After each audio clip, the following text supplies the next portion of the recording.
재판장님, 이 아이가 그린 체스판 하나가 10년 전 저를 노숙자로 만든 사기꾼의 모든 범죄를 증명합니다. 제발, 제발 이 마지막 기회만 주십시오.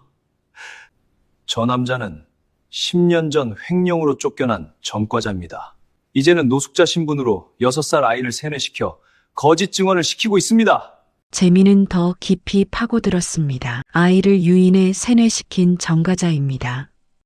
6살 아이의 낙서를 증거라고 우기는 저 정신 나간 노숙자의 말을 어떻게 믿으십니까? 안녕하세요. 구독과 좋아요 부탁드립니다. 공감되신다면 댓글 남겨주세요. 이제 감동적인 이야기를 시작해 볼게요. 서울중앙지방법원 제3법정에 천장이 너무 높아 보였습니다. 형광등 불빛이 차갑게 내리쬐는 가운데 피고인석에 앉은 남자의 손이 떨리고 있었습니다. 때가 낀 손톱, 갈라진 손등, 굳은 살이 박힌 손가락 마디마디가 살아온 세월을 증언하고 있었습니다. 방청석 뒤편에서는 기자들의 카메라 셔터 소리가 요란했습니다. 망원동 노숙자, 재벌 손자 유괴 혐의, 전직 대기업 임원 추락 후 범죄자로 자극적인 헤드라인이 이미 포털 사이트 실시간 검색어를 장악하고 있었습니다. 그러나 이 이야기는 법정보다 훨씬 더 먼 곳에서 훨씬 더 추운 겨울날 시작되었습니다. 한재민은 오늘도 새벽 5시에 눈을 떴습니다. 망원시장 뒤편 쪽방촌 3평짜리 방에서 혼자 사는 55살 남자의 아침은 언제나 어둠 속에서 시작되었습니다. 영하 10도를 오르락 내리락하는 한겨울이었지만 보일러를 틀 형편이 되지 못했습니다. 전기장판 하나가 유일한 난방이었고 그나마도 아껴 써야 했습니다. 낡은 패딩 점퍼를 걸치고 밖으로 나선 재민의 손수레에는 끈과 저울이 실려 있었습니다. 폐지 수거가 그의 유일한 생계 수단이었습니다. 10년 전만 해도 상황은 완전히 달랐습니다. 재민은 국내 굴지의 건설사 전략기획팀 팀장이었습니다. 연봉 억대, 강남 아파트, 외제차, 행복한 가정 모든 것을 가진 사람이었습니다. 그러나 단 하루 만에 모든 것이 무너졌습니다. 팀 내 프로젝트 관련 비리 의혹이 불거졌고 누군가 재민의 이름으로 비자금을 만들어 놨습니다. 횡령 혐의였습니다. 재민은 결백을 주장했지만 증거는 완벽했습니다. 그의 계좌, 그의 서명, 그의 이메일 모든 것이 조작되어 있었지만 증명할 방법이 없었습니다. 회사는 재민을 해고했고 아내는 이혼을 요구했습니다. 딸아이는 학교에서 왕따를 당했고 결국 아내가 아이를 데리고 미국으로 떠났습니다. 재민에게 남은 건 빚더미뿐이었습니다. 강남 아파트는 경매로 넘어갔고 자동차는 압류당했습니다. 재민은 점점 더 좁은 집으로 더 싼 동네로 밀려났습니다. 그리고 결국 망원시장 뒷골목, 쪽방까지 흘러들어왔습니다. 그날도 평범한 겨울 아침이었습니다. 재민은 망원시장 골목골목을 돌며 폐지를 주었습니다. 새벽 6시 상인들이 오기 전 시장은 고요했습니다. 그때 이상한 소리가 들렸습니다. 낮게 흐느끼는 듯한 참으려고 애쓰는 듯한 울음소리였습니다.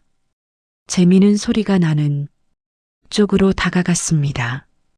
시장 구석 닫힌 철물점 셔터 앞이었습니다. 작은 아이가 옹크리고 앉아 있었습니다. 6살쯤 되어 보이는 남자아이였습니다. 얇은 잠옷바람에 맨발이었습니다. 한겨울의 말입니다. 아이의 발은 새빨갛게 부어 있었고 입술은 파랗게 질려 있었습니다.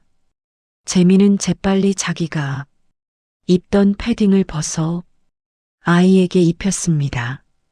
아이는 떨리는 눈으로 재민을 올려다보았습니다. 말은 하지 않았지만 그 눈빛에는 간절함이 가득했습니다. 얘야, 엄마 아빠는 어디 계시니? 아이는 대답하지 않았습니다.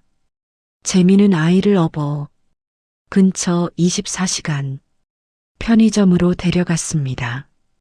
따뜻한 우유를 사서 먹였습니다. 아이는 벌컥벌컥 마셨습니다. 얼마나 굶었던 걸까요? 편의점 직원에게 사정을 설명하고 경찰에 신고하려 했습니다. 그런데 아이가 재민의 손을 꽉 붙잡았습니다. 놓지 않으려는 듯 온 힘을 다해 쥐었습니다. 재민은 그 작은 손이 온기를 느꼈습니다. 경찰 아저씨가 오면 엄마 아빠 찾아줄 거야. 걱정하지 마. 그러나 아이는 고개를 저었습니다. 그리고 처음으로 입을 열었습니다. 집 안 가요? 무서워요. 재민의 가슴이 철렁했습니다. 무언가 사정이 있는 아이였습니다. 재민은 고민했습니다. 경찰에 신고하면 아동보호시설로 갈 것입니다. 하지만 아이가 이토록 무서워한다면 집에 어떤 일이 있었던 걸까요? 재민은 결국 결정했습니다. 일단 하루만 자기 방에서 재우고 내일 아침에 구청 아동복지과에 연락하기로 했습니다. 쪽방의 아이를 데려온 재민은 난감했습니다. 3평짜리 방에 이렇다 할 가구도 없었습니다. 재민은 자신의 이불을 아이에게 덮어주고 자신은 패딩을 덮고 잤습니다. 아이는 그날 밤 내내 뒤척였습니다. 악몽을 꾸는 듯 했습니다. 재민은 아이의 등을 토닥이며 밤을 새웠습니다. 다음 날 아침 아이는 조금 안정된 모습이었습니다. 재민은 시장에서 사온 김밥으로 아침을 먹였습니다. 아이는 처음으로 웃었습니다. 작지만 환한 미소였습니다. 재민은 그 미소를 보고 마음이 따뜻해졌습니다. 10년 만에 느껴보는 감정이었습니다. 이름이 뭐니? 윤서준이요. 서준이구나. 몇 살이야? 6살이요. 재민은 서준이와 이야기를 나누며 조금씩 상황을 파악했습니다. 서준이의 아버지는 도박 빚에 시달리다가 아이를 시장에 버리고 잠적했다는 것, 어머니는 서준이가 3살 때 돌아가셨다는 것, 할머니, 할아버지도 이미 돌아가셨고 친척도 없다는 것. 재민은 가슴이 아팠습니다. 자신과 비슷한 처지였습니다. 세상에 홀로 버려진 존재 재민은 며칠만 더 재워주기로 했습니다. 그리고 며칠이 일주일이 되었고 일주일이 한 달이 되었습니다. 재민은 폐지 수거로 번 돈으로 서준이의 옷과 신발을 샀습니다. 중고 장터에서 산 헌 옷이었지만 서준이는 너무 좋아했습니다. 어느 날 재민은 놀라운 것을 발견했습니다. 방 한구석에 재민이 예전에 주워온 낡은 체스판이 있었습니다. 누군가 버린 것을 가져온 거였는데 말이 몇 개 없어서 그냥 방치해뒀던 물건이었습니다. 서준이가 그 체스판 앞에 앉아 뭔가를 하고 있었습니다. 종이에 뭔가를 그리고 있었습니다. 재민이 다가가 보니 서준이는 체스판에 말 배치를 그리고 있었습니다. 그런데 단순한 그림이 아니었습니다. 체스의 전략과 수순을 기록하고 있었습니다. 6살 아이가 할 수 있는 수준이 아니었습니다. 서준아, 너 체스 할 줄 아니? 할아버지가 가르쳐 줬어요. 할아버지가? 내 할아버지는 바둑을 두셨는데 체스랑 비슷하대요. 할아버지가 이기는 방법을 알려줬어요. 재미는 호기심이 생겼습니다. 인터넷 카페에서 체스 앱을 다운받아 서준이와 한판 뒀습니다. 재민도 예전에 취미로 체스를 두었기에 어느 정도 실력이 있었습니다. 그러나 서준이에게 완패했습니다. 15수 만에 체크메이트를 당했습니다. 재민은 놀라움을 감추지 못했습니다. 이 아이 범상치 않았습니다. 재민은 서준이의 재능을 발견하고 더 많은 것을 가르치기 시작했습니다. 비록 쪽방 신세였지만 재민에게는 한때 대기업 임원으로 일하며 쌓은 전략적 사고력이 있었습니다. 재민은 서준이에게 체스를 통해 논리적 사고를 가르쳤습니다. 서준이는 스펀지처럼 흡수했습니다. 어느 날 재민은 서준이에게 물었습니다. 서준아, 할아버지가 어떤 분이셨니? 할아버지는 바둑 선생님이셨어요. 옛날에 진짜 유명하셨대요. 재민은 인터넷으로 검색해 봤습니다. 윤씨 성을 가진 유명한 바둑 기사. 그리고 한 사람이 나왔습니다. 윤기철 9단. 국내 바둑계를 주름잡던 전설적인 기사였습니다. 10년 전에 세상을 떠났다고 했습니다. 재민은 윤기철 9단의 사진을 보고 깜짝 놀랐습니다. 서준이와 닮았습니다. 재민은 더 깊이 조사했습니다. 윤기철 9단의 아들이 윤재혁. 그는 사업 실패 후 도박에 빠졌고 현재 행방불명 상태라고 했습니다. 재민은 서준이의 신원을 확인했습니다. 서준이는 정말로 9단의 손자였습니다. 그런데 재민은 또 하나의 놀라운 사실을 발견했습니다. 윤기철 9단이 10년 전 세상을 떠나기 직전 한 인터뷰에서 이런 말을 했다고 합니다. 제가 알게 된 진실이 있습니다. 대기업의 비리입니다. 저는 이것을 바둑 기보에 기록해 두었습니다. 언젠가 진실이 밝혀지길 바랍니다. 그 인터뷰 이후 얼마 지나지 않아 윤기철 9단은 심장마비로 급사했습니다. 그리고 그가 남긴 바둑 기보는 행방불명되었습니다. 재민은 전율했습니다. 윤기철 9단이 기록한 비리가 자신과 관련이 있는 건 아닐까요? 10년 전 자신을 함정에 빠뜨린 그 사건과 연결되어 있는 건 아닐까요? 재민은 서준이에게 조심스럽게 물었습니다. 서준아, 할아버지한테 무슨 공책이나 노트 같은 거 받은 적 있니? 응. 낡은 수첩 하나를 꺼냈습니다.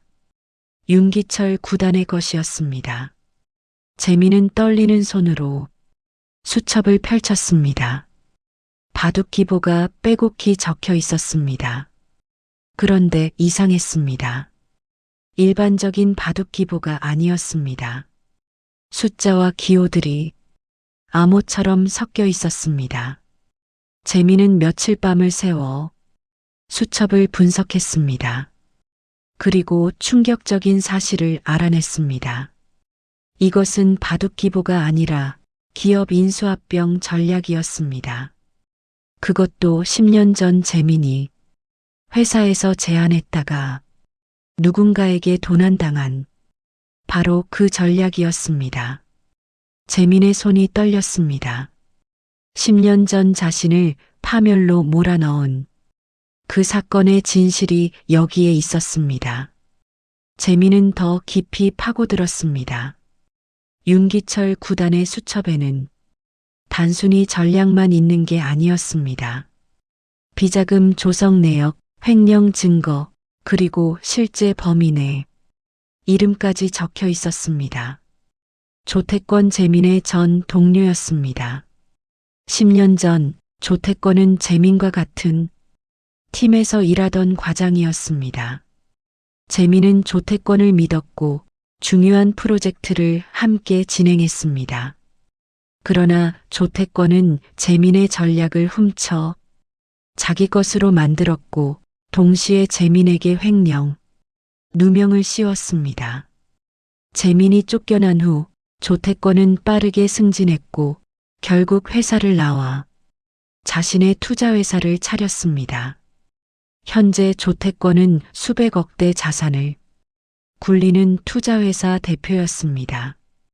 윤기철 구단은 조태권의 비리를 알고 있었습니다. 왜냐하면 조태권이 바둑을 배우러 윤기철 구단을 찾아왔었기 때문입니다. 조태권은 재계 인사들과의 친분을 위해 바둑을 배웠고 그 과정에서 자신의 범죄를 자랑하듯 떠벌렸다고 합니다. 윤기철 구단은 이를 기록으로 남겼고 바둑 기보 형식으로 암호화했습니다. 재민은 결심했습니다. 이 증거를 가지고 조태권을 고발하겠다고, 자신의 명예를 되찾겠다고. 그러나 문제가 있었습니다. 수첩의 암호를 완전히 해독하려면 바둑에 대한 깊은 이해가 필요했습니다. 재민은 바둑을 잘 몰랐습니다. 그때 서준이가 말했습니다. 아저씨, 제가 할게요. 할아버지가 저한테 가르쳐 줬어요. 재민은 놀랐습니다. 6살 아이가 이 복잡한 암호를 풀 수 있다고요? 서준이는 수첩을 들고 체스판 앞에 앉았습니다. 그리고 바둑 기보를 체스 전략으로 변환하기 시작했습니다. 놀랍게도 서준이는 할아버지가 남긴 암호의 의미를 이해하고 있었습니다. 서준이는 종이에 그림을 그렸습니다. 체스판 위에 말 배치, 이동 경로, 공격 전략, 그것이 곧 기염, 인수합병의 전략이었고 비자금 흐름이었습니다. 재민은 전율했습니다. 이 아이 단순한 천재가 아니었습니다. 할아버지의 유산을 이어받은 진실을 밝힐 열쇠였습니다. 그러나 그 순간 문제가 생겼습니다. 조태권이 움직인 것입니다.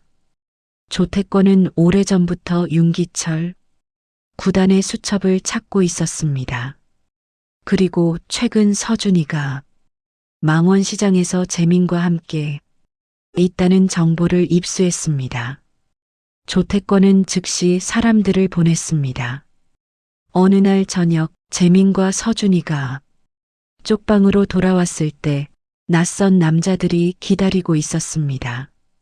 정장을 입은 건장한 남자들이었습니다. 그들은 재민에게 명함을 내밀었습니다. 조태권 대표 비서실 한재민 씨, 저희 대표님께서 뵙고 싶어 하십니다. 재민은 거절했습니다. 그러자 남자들은 협박했습니다. 한재민 씨, 당신이 아동을 불법으로 보호하고 있다는 사실을 알고 있습니다. 신고하면 유괴범이 됩니다. 재민은 당황했습니다. 실제로 재민은 서준이를 정식으로 입양하거나 후견인 자격을 얻은 것이 아니었습니다. 단지 임시로 보호하고 있었을 뿐입니다. 법적으로는 문제가 될 수 있었습니다. 남자들은 서준이를 데려가려 했습니다. 재민은 필사적으로 막아섰습니다. 실랑이가 벌어졌고 결국 경찰이 출동했습니다. 조태권 측에서 미리 신고를 해둔 것이었습니다. 한재민이 윤서준을 불법으로 감금하고 있다고요.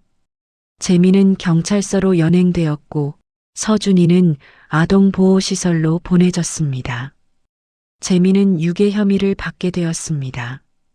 경찰 조사에서 재민은 모든 것을 설명했습니다.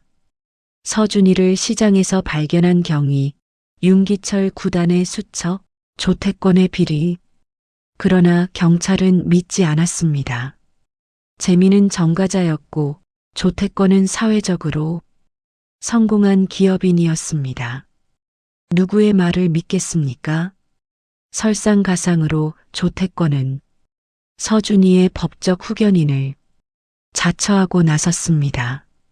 윤기철 구단의 제자였다는 명분으로 서준이를 자기가 보호하겠다고 법원에 신청한 것입니다. 재민은 절망했습니다. 재판이 시작되었습니다. 조태권 측 변호사는 재민을 전과자, 노숙자, 정신이상자로 몰아갔습니다. 재민이 내놓은 증거인 윤기철 구단의 수첩도 그냥 바둑 기보일 뿐 범죄 증거가 아니다라고 일축했습니다. 재민은 마지막 카드를 꺼내 들었습니다.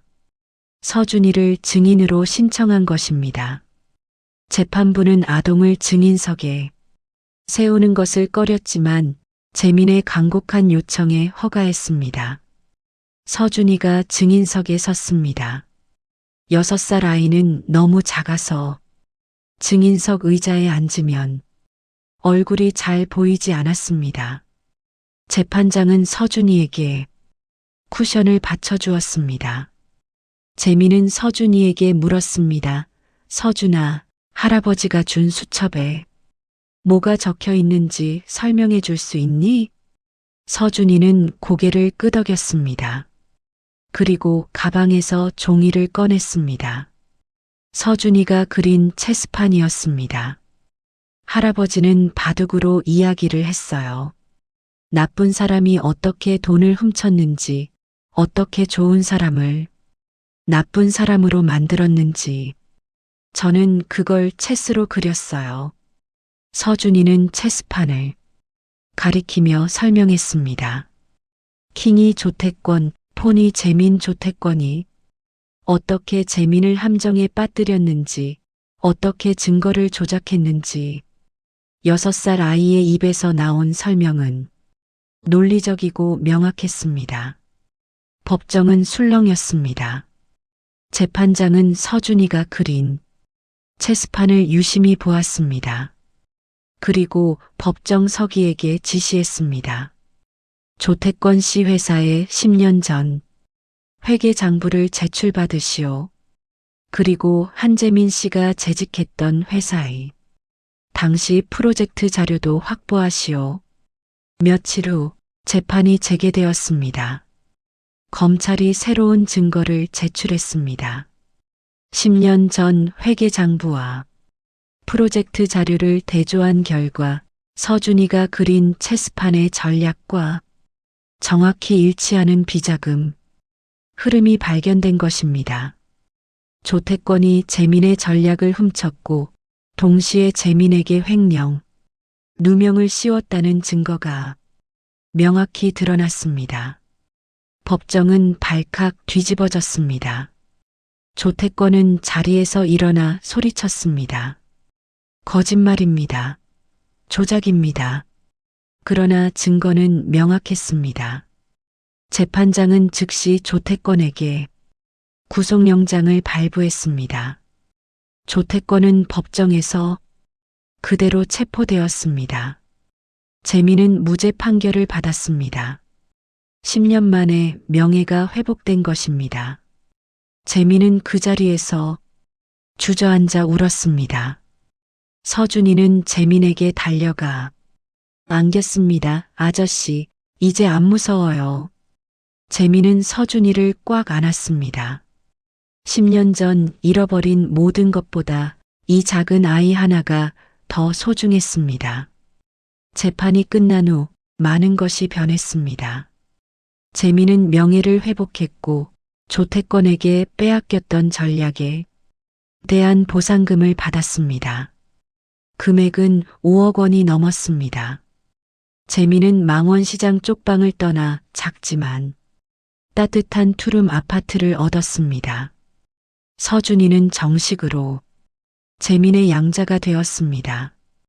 법원은 재민이 서준이를 보호한 진심을 인정했고 서준이의 친부는 여전히 행방불명이었기에 재민에게 친권을 부여했습니다. 재민은 55살의 아버지가 된 것입니다.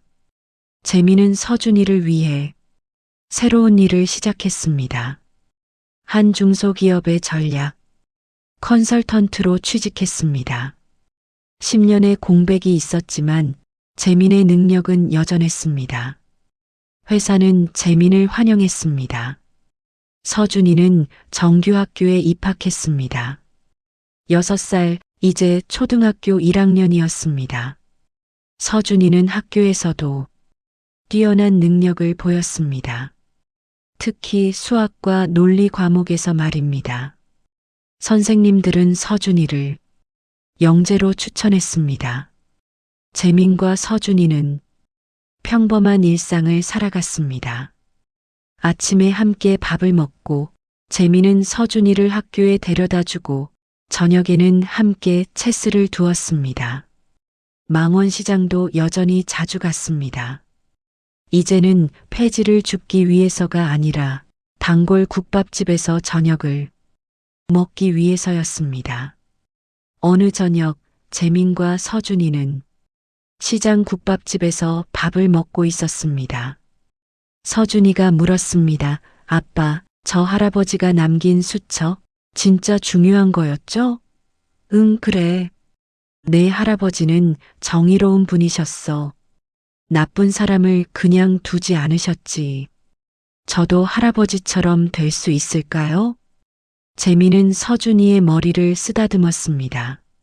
너는 이미 할아버지를 닮았어. 너는 아빠를 구했잖아.